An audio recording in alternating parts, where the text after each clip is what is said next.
આ શિયાળામાં તમારા છોકરા બીમાર નહીં પડે, મારી ગેરંટી.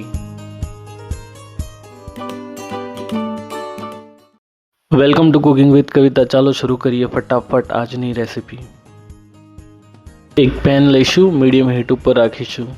1 ટીસ્પૂન ઘી લઈને એમાં બદામ, કાજુ, પિસ્તાને ડ્રાય રોસ્ટ કરીશું.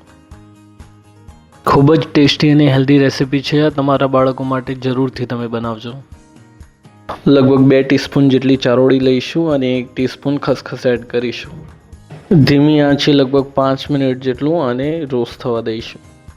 જો તમારા બાળકને દૂધ નથી ગમતું તો આ મસાલો નાખીને એકવાર એને જરૂરથી ટ્રાય કરાવજો. એ ચોક્કસ રોજ જાતે જ દૂધ માંગવા માંડશે. હવે ગ્રાઇન્ડરમાં આ ડ્રાયફ્રૂટ્સનો પાવડર બનાવી લઈશું. તમે આ પાવડર બનાવીને એક ગ્લાસ જારમાં રાખી શકો છો. લગભગ 6 મહિના સુધી આ રેસીપીને કંઈ થવાનું નથી. હવે લાસ્ટમાં 2 ચમચી પાવડર શુગર એડ કરી દઈશું. સરસ રીતે બધું મિક્સ કરી લઈશું.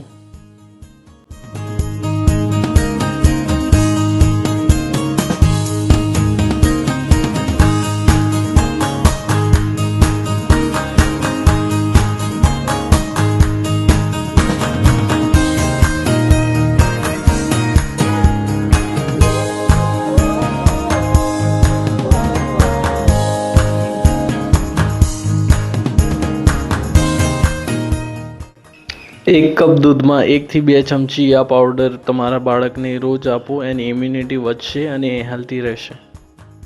સાથે સાથે આનો ટેસ્ટ પણ એટલો જ લાજવાબ છે. તો તમે આ રેસીપીને ચોક્કસથી ટ્રાય કરજો. મળીશું નેક્સ્ટ રેસીપીમાં. બાય.